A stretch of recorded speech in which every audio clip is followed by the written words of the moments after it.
Chaos Consulting, c'est une agence conseil en créativité, en création de noms de marques et qui fait également du conseil en innovation. On s'est créé en 1986, on a créé 2000 noms de marques et on a fait de très nombreuses missions pour beaucoup d'entreprises qui cherchent à innover. En fait, Chaos, c'est une société qui a deux racines, la créativité et les marques. Et on a combiné ces deux savoir-faire. Donc on crée des marques, bien sûr, mais après on utilise la créativité pour aider les entreprises à innover. Parfois par la marque, mais aussi parfois par le marché ou par les produits. Nous faisons beaucoup d'animations de brainstorming, parfois avec des équipes jusqu'à 250 voire 700 collaborateurs, comme récemment pour Peugeot, que nous avons travaillé pendant un mois, évidemment grâce à Internet, mais parfois avec des séances plénières, parfois des réunions d'avancement de projets. Ils ont eu 2000 projets pour inventer des voitures plus écologiques, dont 60 vont être mises en œuvre.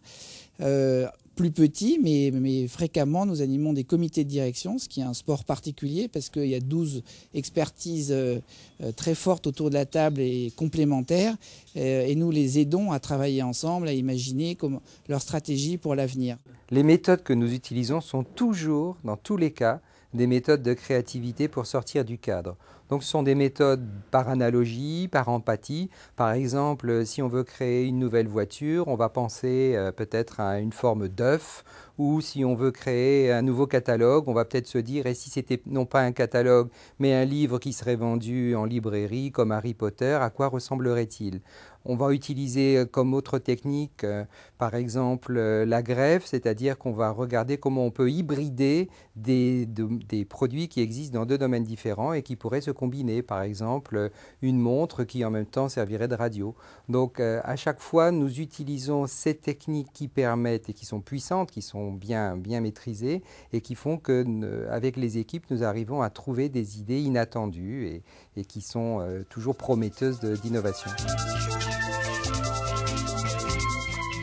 Quand nous travaillons avec Novotel, nous leur comparons leur hôtel à un avion qui décolle pour la nuit avec ce Novotel rempli ou pas.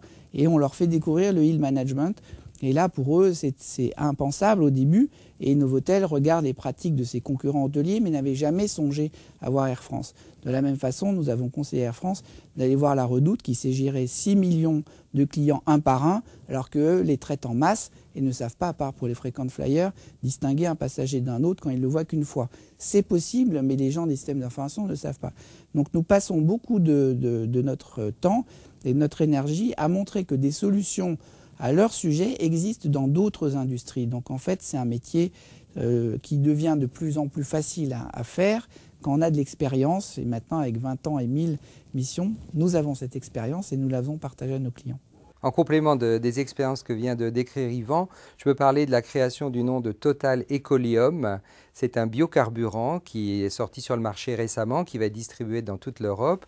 Et en fait, il s'agissait de créer un nom qui signifie à la fois que c'est un carburant qui a des qualités environnementales supérieures à ce qu'on trouvait jusqu'à présent sur le marché et qui en même temps est le fruit d'une recherche et d'une technologie. Donc on a pris comme suffixe le suffixe ium qui donne une connotation et une évocation de travail un peu sur la chimie, on pourrait dire. On est aussi très content d'un succès qui est aussi worldwide, qui est mondial. C'est le lancement par Nestlé de l'eau Aquarelle, qui est un très beau nom parce qu'il est très descriptif. On entend aqua, c'est l'eau, et rel, il a une dimension un peu, je dirais, de transparence ou de translucidité, comme le produit lui-même. Et donc c'est un marché extrêmement bagarré sur lequel il y a des marques très notoires, bien sûr, les Vittel, Volvic et les autres. Et donc cette eau qui est une eau sécurisée et vendue sur plusieurs continents, en Asie notamment, en Europe aussi et chez nous, a un nom qui était difficile à créer dans un univers déjà très encombré. Donc eux, c'est exigeant. Nous sommes très exigeants envers nous-mêmes, envers nos collaborateurs, et on a une exigence un peu scientifique constante. F, c'est ayons un peu de fantaisie, parce qu'on travaille mieux avec un peu de fantaisie. D'ailleurs, notre slogan, c'est « Il faut beaucoup de chaos dans la tête pour accoucher d'une étoile qui danse », de Nietzsche, évidemment. G veut dire généreux, donc nous donnons le plus possible de nous-mêmes, de nos connaissances. On s'aide, on s'entraide quand Sur chaque mission, on ne travaille jamais tout seul. On est une équipe de 10 personnes et on fait appel à nos anciens clients, à des consultants, à des présidents de sociétés qui en général sont aussi généreux avec nous-mêmes. Et H veut dire humilité, c'est-à-dire qu'on regarde toujours les choses comme la première fois. Pour compléter ce que vient de dire Yvan, la première chose à dire, c'est la curiosité. Si on n'est pas curieux, on ne peut pas bien faire ce métier. Alors être curieux, ça veut dire quoi? C'est aller chercher là où on ne s'attend pas nécessairement à aller chercher. Il faut être un peu contre-intuitif. On vient de travailler pour un grand leader dans les arts de la table sur des assiettes et on a regardé comment les gens se nourrissaient, bien entendu, mais sur les 4 continents. On a regardé comment les gens qui suivent un régime, par exemple, ont des difficultés par rapport à leur relation à la nourriture. Donc en fait, on n'est pas spécialiste de nutrition.